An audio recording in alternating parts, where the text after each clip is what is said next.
打鼾的原因最主要跟口咽腔的构造有很密切的关系。打鼾的病人口咽腔的检查会发现血溶垂肥大过长、软腭下垂、扁桃腺肥大、舌根部肥大，造成挤压口咽腔的空间。睡觉的时候，除了打呼会吵到旁边的人以外，还会造成睡眠呼吸中止症，还有缺氧的问题。因为睡眠品质不好，白天精神就不济。开车的话，会造成疲劳驾驶、嗜睡，甚至造成重大车祸。学生上课不专心，注意力不集中。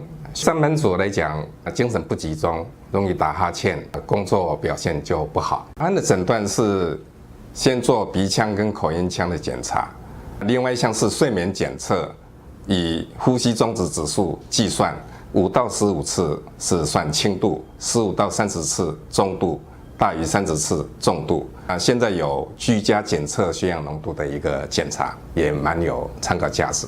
治疗方式主要是正压呼吸器 CPAP、止鼾牙套，第3个是手术治疗。以我的临床经验，正压呼吸器佩戴成功的几率大约20个只有1个啊，最主要病人会觉得不舒服。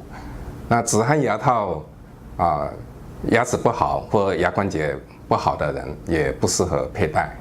手术治疗是比较永久性的解决问题。一般我们施行的是悬雍垂软腭咽成型术、无线射频舌根部缩减术跟部分扁桃切除术。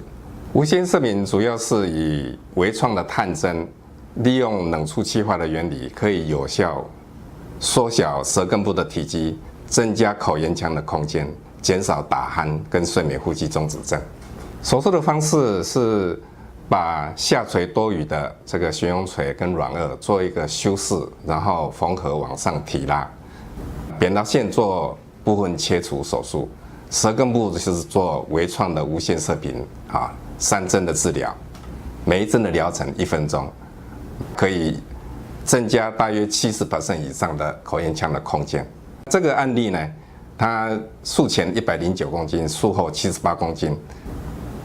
总共3个月内体重降低31公斤，这个可以很明显表示血氧浓度可以有效的增加这个新陈代谢的一个速率，把多余的脂肪可以燃烧代谢掉。血压其实我是偏高，然后现在有在吃那个控制血压的药，对，有脂肪肝，对，三酸甘油酯跟胆固醇。也是偏高，就是偏高。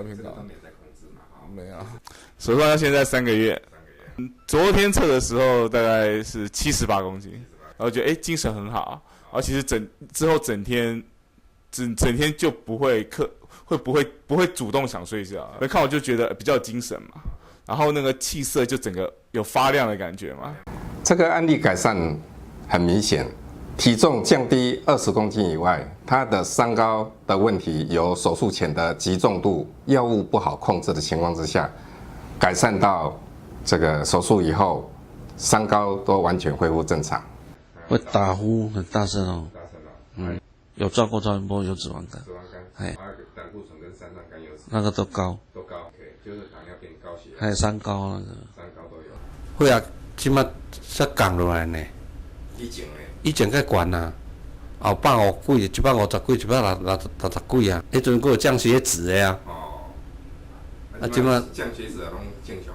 无啊，免啊，三高啊。拢好去啊。即马嘛减了，遐直接。三高。我知。高血压、高血脂、血糖。高血糖拢好去。打鼾造成的睡眠呼吸中止症会造成长期慢性的缺氧，全身重要器官脑、心脏、肝脏都会缺氧，长期会造成三高、肥胖症，还会造成脾气暴躁、易怒、人际关系不好，然后工作品质、睡眠品质都不好的情况，所以一定要寻求专科的医师的治疗。